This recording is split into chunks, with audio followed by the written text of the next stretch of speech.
Hola, bienvenidas a Hablemos de Micitología, un espacio creado por Citología, Ciencia y Arte, en donde podrás compartir tus diagnósticos citológicos y tus reportes para que te ayudemos a entender qué quiere decir toda esta terminología, para que te ayudemos a comprender qué es lo que quieren decir estos diagnósticos y para que te sientas también acompañada en este proceso y te des cuenta que hay muchas otras mujeres que también tienen el mismo diagnóstico que tú y no te sientas sola. Este es un espacio seguro donde puedes compartir tu experiencia, donde por supuesto nos vamos a dar a conocer tu nombre, todo siempre bajo el anonimato y con el respeto de la individualidad y del caso de cada quien, pero para compartir esa experiencia y que otras mujeres no se sientan solas en el proceso.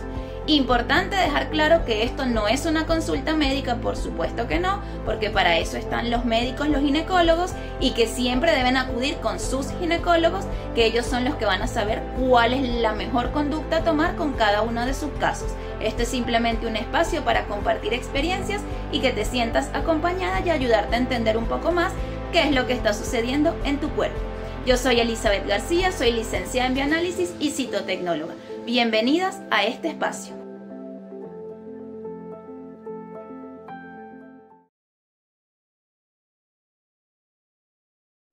Hola, bienvenidos a Hablemos de Micitología. En esta ocasión les voy a estar respondiendo muchas preguntas que me han hecho por los videos, por nuestro correo. Nos han llegado muchas consultas de temas que yo he hablado un poco en los otros videos, pero que voy a reunir todas esas preguntas que son bastante recurrentes y las voy a ir respondiendo. Recuerden que nos pueden escribir a nuestro correo citologiacienciayarte@gmail.com con sus dudas, con sus consultas relacionadas a la citología, a esos resultados que les llegan, esas células que quieren decir, todas esas. Yo sé que siempre surgen preguntas de qué quieren decir estas células, porque me habla de reactivo, qué es esto de atipia. Yo sé que eso genera mucha incertidumbre y para eso son estos videos. Por supuesto, como siempre les digo, esto no es una consulta, esto no es para que ustedes se queden con la información que está aquí y no vayan al médico, no. Ustedes tienen que ir a su ginecólogo, a sus controles, hacer sus preguntas a su ginecólogo. Estos son videos informativos para que ustedes pues calmen un poco esa ansiedad antes de acudir a la consulta, porque yo sé que pues a veces pues va a pasar varios días antes de ir a la consulta, leer ese resultado y ustedes pues se queden más tranquilas, porque en internet yo sé que salen miles de cosas y uno entra en pánico.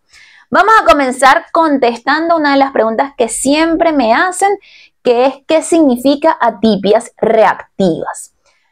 Ya lo había mencionado en alguna ocasión, pero vamos a responder eso. En algunos países o en algunos laboratorios reportan atipias reactivas. Vamos a hablar qué son cuando nosotros tenemos una citología, vamos a evaluar las características de la célula. Eso es lo que nosotros hacemos en el laboratorio. Recuerden que yo soy personal del laboratorio. Yo soy de los que estamos ahí detrás del microscopio viendo esas muestras y esas células de ustedes. Entonces, ¿qué hacemos nosotros? Nosotros vamos a ver pues las células normales y pues si hay células anormales. Todo lo que no tenga las características normales va a ser considerado anormal. Dentro de ese grupo de los anormales, de esas células que uno dice, bueno, esta no es una célula completamente normal, va a entrar una cantidad de cosas. Y ahí vamos a entrar a lo que es las atipias reactivas. Uno suele llamar atipia a todo lo que no está dentro de esta normalidad. Eso para dejarlo claro. Yo sé que asusta un poco el término atipia, porque uno le dice atipia y uno dice esto está mal. Y ¿está mal? No del todo. Entonces, atipia porque no es lo típico, no es lo normal, no es como deberían estar las células. ¿Todo lo atípico va a ser necesariamente algo malo, un cáncer? No.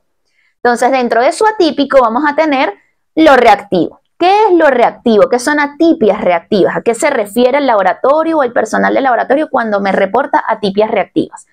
¿Qué pasa? Cuando nuestro cuerpo, y eso pasa en todos nuestros tejidos, no solamente en nuestro cuello uterino o en nuestra vagina, eso pasa en todo nuestro cuerpo. Nuestras células tienen sus características normales, ellas están todo el día ahí trabajando, haciendo sus funciones. Cuando se genera un proceso inflamatorio, bien sea por una infección, bien sea por un traumatismo, por una irritación, por el motivo que sea, y se genera un proceso inflamatorio, van a venir esos esas células que conocemos como leucocitos a ese lugar donde se está generando esa inflamación, donde se mandaron esas señales para que llegaran esos leucocitos allí, y esos leucocitos pues van a liberar su arsenal de batalla, sus gránulos que tienen en su citoplasma, y se va a armar toda una situación allí. Toda esa situación inflamatoria que se arma afecta a las células de ese tejido y genera cierta alteración morfológica, pero una alteración que es muy sutil, que eso es lo que se conoce como reactivo. Está reaccionando frente a este proceso inflamatorio. Y eso es lo que se conoce como atipias reactivas. ¿Reactivas ante quién? Ante el proceso inflamatorio. Entonces, cuando les hablen de reactivo, cambios reactivos, atipias reactivas, nos estamos refiriendo a esas alteraciones a nivel celular que se generan producto de esa inflamación. Son alteraciones sutiles, características, que no vienen al caso porque no vienen al caso que ustedes conozcan al detalle cuáles son, pero eso es básicamente lo que significa. Otro tipo de atipias que se pueden presentar pues son las atipias ante tratamientos. Aquí ya estamos frente, ya supongamos, en el caso de una paciente que ya tiene un diagnóstico de un cáncer y está siendo sometida a tratamiento como la radioterapia, por ejemplo. Pues la radioterapia genera alteración morfológica en la célula. Entonces, en este tipo de pacientes, pues ya el sentido de hacer una citología pues es otro. ¿Cuál va a ser el sentido en estas pacientes? Bueno, determinar si existe todavía células tumorales en este cuello uterino o en esta vagina. Básicamente ese es el objetivo principal, saber si el tratamiento que se está colocando funciona, si se ven células tumorales o no. Eso en estos casos. Entonces, en esos casos se pueden reportar, en caso de que no es una paciente con radioterapia y no hay células tumorales, se van a reportar cambios por radioterapia. O se pueden reportar como atipia por radioterapia o reactividad por la radioterapia. Siempre le va a indicar que se debe a la radioterapia esta anormalidad celular. Esto ya es en casos ya bien concretos, ¿no? También tenemos las atipias por lesiones. Recuerden que yo les he hablado en otros videos de lesiones de bajo grado, de alto grado, los ASCUS, los AXH. Yo ya he hablado de esos temas en otros videos, así que por ahí los buscan en Hablemos de mi Citología y están ASCUS, AXH, ya he tocado esos temas que también los han preguntado y pues ya se respondieron en esa, no vamos a entrar otras en esas respuestas. Pero cuando tengo lesiones de bajo grado o estas que ya mencioné, pues yo voy a tener alteraciones morfológicas en esa célula también, pues ya obviamente no es una célula normal, no es esa célula bonita que debería verse, sino que ya tiene alteraciones en su morfología. Y allí pues entramos dentro de las atipias por una lesión de bajo grado, de alto grado, ASCUS, AXH, dependiendo del tipo de lesión. También dependiendo del tipo de célula, si es glandular, que son las que están en la zona interna del cuello uterino, que siempre se los menciono, recuerden, zona interna del orificio hacia adentro, es un tipo de células glandulares, y en la zona externa, que es toda esta zona donde está el tridente rojo, allí pues son células planas, tienen otro nombre. En ese caso, pues también se dice la atipia celular, en qué tipo de células se ven con esos cambios. En esos casos de atipia celular y ahí describen, les mencionan una cantidad de características que tienen esas células, pues ya eso es relacionado con lesiones. Eso no, recuerden que la lesión no es un cáncer. Cuando hablamos de lesión de bajo grado, alto grado, eso no es un cáncer. Ya cuando ustedes les digan que les van a igual a mencionar células atípicas y les van a mencionar una cantidad de cambios celulares, y en el diagnóstico les va a salir positivo para malignidad, carcinoma tal cosa, carcinoma epidermoide, no queratinizante, adenocarcinoma, lo que sea, pero les va a decir positivo. Ahí en ese caso, pues ya la palabra dice positivo, es decir, aquí sí hay unas células que además de atípicas son tumorales. No es solamente que es esa atipia que está allí, que cambió su morfología, no, sino que ya realmente es tumoral esa célula, tumoral maligna. Tiene cambios que ya va más allá, que obviamente son atípicos, pero que ya se exacerban en lo feo que se ve esa célula, porque ya estamos frente a un cáncer. Entonces, vean que ahí usamos la misma palabra para distintos diagnósticos y distintos grados de severidad en esa lesión, ¿no? Entonces, tenemos esas atipias reactivas, inflamación, atipia, lesiones, pero también puede ser carcinoma, depende del diagnóstico que esté al final del resultado. Siempre, generalmente hay una descripción en el resultado que ustedes les entregan, hay una parte donde describen las células que se ven, en qué cantidad, y una cantidad de cosas, y al final les ponen hallazgos citológicos o citología positiva o negativa para tal cosa. Y bueno, a veces colocan notas en donde se sugiere que se les haga colposcopia, toma de biopsia y todo ese tema. Otra pregunta que me hicieron, ahí ya respondiendo lo de reactivo. Otra pregunta fue que ¿por qué me mandan a hacer una biopsia? Eso también se los he contestado en otras ocasiones, pero aprovecho otra vez para decírselo. ¿Por qué? Cuando ustedes les hacen diagnóstico ya de una lesión, ¿por qué les mandan a tomar una biopsia? Para corroborar ese diagnóstico, para verificar. Porque la citología no es un diagnóstico definitivo. La citología les va a decir efectivamente cómo están esas células, están bien, están mal, están normales, están reactivas por una inflamación, cómo están desde el punto de vista de la morfología. Cuando se diagnostica una lesión, por más de que uno está viendo que la célula tiene unas características bien particulares que nos indica, mira, esta célula no está bien, pues se necesita tomar una biopsia para verificar que efectivamente lo que se ve en esa citología es lo que se dijo que era. Y para ver la disposición dentro de ese tejido, a nivel de arquitectura, así se le conoce, porque en la citología pues son células que se descaman de aquí del cuello uterino. Son células sueltas que se descaman y se colocan en una lámina y vemos células de forma individual y vemos sus características morfológicas. Pero en la histología o en la biopsia, pues es un trozo de tejido que se extrae y ahí se viene, pues no solamente no están las células sueltas, sino que está un trocito de su tejido, se va a hacer un corte muy finito y se va a colocar en lámina y ahí va a estar todo el tejido completico, en toda esa estructura como él está dentro de su cuerpo. Y allí pues se va a evaluar las características de las células y la arquitectura, la disposición de ese tejido, si es la adecuada, si no es la adecuada, qué es lo que está pasando y por supuesto las características de esas células. Y allí se verifica, se comprueba y se corrobora si la citología tenía razón o si es algo más severo o si no era tan severo como parecía serlo en la citología. Así que la biopsia siempre se debe hacer una biopsia después del diagnóstico de una lesión. Es necesario para conocer la severidad de esa lesión y por supuesto tomar la conducta que el médico decida tomar o la más adecuada para el caso de cada uno de ustedes, si es necesario someterse a una cirugía, si es necesario someterse a un tratamiento, eso va a depender del caso de cada una. Por eso la toma de biopsia. Y también preguntan por qué me hacen un estudio colposcópico. ¿Qué es un estudio colposcópico? Un estudio colposcópico es que el médico va a colocar un instrumento como una especie de microscopio, no el microscopio que nosotros usamos en el laboratorio, sino un instrumento parecido, no parecido, pero que va a cumplir una función similar. ¿Y cuál va a ser la función? Bueno, ver el cuello uterino, vean que el cuello uterino, con ese instrumento, pues él va a visualizar mucho mejor, con más detalle, el cuello uterino. No va a llegar a ver las células porque ese instrumento no es para eso, sino para ver con mayor detalle, como un aumento, como una especie de lupa para ver con mayor detalle pues ese cuello uterino, si es que se ve alguna lesión macroscópicamente a simple vista, va a colocar Lugol en esa zona, que es una sustancia que va a permitir que si se capta o no se capta en ciertas zonas, pues determinar si, mira, por aquí puede ser que haya una especie de lesión, que pueda ser por acá,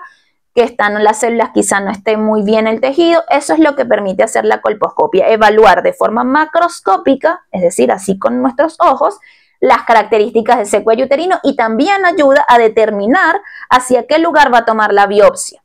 Porque si él está viendo, porque recuerden, tenemos el cuello uterino, toda esta zona más el orificio. Y si él ve que en esta zona en particular hay algo que llama la atención, hacia allí es donde va a tomar la biopsia. Si ve que el resto del tejido está sano y aparentemente normal, no va a tomar la biopsia para acá porque está dentro de los parámetros de la normalidad. Pero si ve que hay una alteración hacia este ladito, pues él va y dirige la biopsia hacia acá. Porque recuerden, cuando nosotros tenemos una lesión, generalmente las lesiones están ubicadas en un punto. Recuerden que en cualquier tejido hay millones de células. En esto ustedes ven el cuello uterino como algo pequeñito, pero hay millones de células. Entonces las lesiones o los procesos de lesiones o cáncer inician en un punto. Entonces en ese punto es donde se debería tomar la biopsia para asegurar de, bueno, qué es lo que está pasando aquí. Porque si tomamos a lo mejor en esta zona donde el tejido se ve que está normal, va a salir normal. La biopsia va a decir no, negativo, aquí no hay nada. Entonces no va a ser en todo el cuello donde esté la lesión. Generalmente están hacia un lugar específico y la colposcopia también ayuda, además de ver esas características macroscópicas, a saber hacia dónde voy a tomar la biopsia. Eso da una idea de, bueno, por aquí es que debe estar la lesión, vamos a tomarla hacia ese lugar para tener pues un diagnóstico más preciso de lo que está sucediendo aquí. Ahí voy contestando esa de las preguntas que me hicieron. Otra pregunta que también me hicieron, pues, siempre que me diagnostiquen un BPH, entonces eso es que me va a desarrollar un cáncer. No, recuerden que no. Yo ya les he mencionado en videos anteriores, yo les he dicho, existen varios tipos de BPH. BPH oncogénicos, que son los que producen cáncer, y BPH no oncogénicos o de bajo grado, que son los que generalmente producen verrugas. ¿Qué pasa? Si usted ya tiene un diagnóstico citológico de BPH, ¿es necesario? ¿Eso es seguro que yo voy a desarrollar cáncer? No, eso no es tan seguro así, porque a veces el mismo cuerpo pues es capaz de atacar y eliminar esas células con el virus. ¿Se elimina el BPH? No, el BPH va a quedarse allí como dormido, no se va a eliminar del todo. Uno lo que puede es, hasta cierto punto, hacer que el BPH se mantenga dormido, que no se active, que es lo que se conoce como inactivar el virus. Eso se puede lograr, que el virus esté inactivado. ¿Lo va a eliminar? No. Los virus difícilmente se eliminan del cuerpo. La mayoría de los virus quedan allí dormidos. Y con el BPH pasa más o menos lo mismo. Entonces, si yo logro inactivarlo, o si el cuerpo en ocasiones lo inactiva y él se queda allí. ¿Se eliminó? No se eliminó. En cualquier momento, por cualquier circunstancia, él se puede volver a activar. Y si él se activa es cuando citológicamente, es decir, cuando en el examen se van a ver esas células afectadas por el virus. Si yo no tengo un control ginecológico, si yo no me hago mi citología, si yo acudo a mi médico cada 10 años, ahí van a venir los problemas, porque entonces, si a mí me hicieron un diagnóstico de un BPH y ya mira, resulta que yo me hice mi control y luego me salió negativo. Ah, es que el virus se fue. No, señor, el virus no se fue a ningún lado, el virus está allí. Dormido, pero está. Entonces no se puede usted quedar tranquila de que, bueno, me hago mi control en 10 años más. No. La idea es que si ya no está negativa esa citología, bueno, me hago mi control el año siguiente. Ah, salió negativo, perfecto. Me hago mi control el año siguiente otra vez. Y así, me hago mi control constante. Porque puede ser que más nunca se active, que sería maravilloso, ¿verdad? Es lo que todos deseamos, que más nunca se active este virus, como puede ser que por alguna circunstancia él decida activarse. Y si el virus se activa, él va a seguir dividiéndose, va a seguir generando alteraciones en la célula hasta que llegue al cáncer. Si yo mantengo un control ginecológico y citológico, difícilmente va a ocurrir eso, difícilmente. Porque yo estoy todos los años allí viendo, y con muy difícil que esto vaya a suceder porque yo voy viendo y siempre negativo, vamos bien. Por supuesto, y van a influir muchas cosas. Una buena toma de muestra, que usted vaya a sus médicos a las consultas como corresponde, que usted se haga los tratamientos que corresponden. Y por supuesto también está al lado de nosotros desde la salud, del personal de salud, de que se tome una muestra adecuada donde se recoja la mayor cantidad de células, tanto de la zona externa del cuello uterino como de la interna, para estar más seguros de que todo está súper bien. Por supuesto que el personal del laboratorio que está haciendo el diagnóstico de esa muestra sea un personal que está capacitado, que está súper actualizado y que hace un trabajo de calidad, todo eso, por supuesto. Entonces aquí no vamos a decir que las cosas dependen solamente de usted como paciente, dependen de ustedes como paciente, de nosotros como profesionales de la salud. Es un trabajo en equipo, pero es súper importante que si ustedes no acuden a sus consultas, ya nosotros no podemos hacer nada, ¿verdad? Nosotros no podemos estar persiguiéndolas, mira que tu citología, entonces es importante eso. Entonces entender que por más de que yo tenga un diagnóstico del virus y después del BPH y después me quedó negativo, no es que el virus se fue, es que está allí dormidito. Debo continuar mis controles.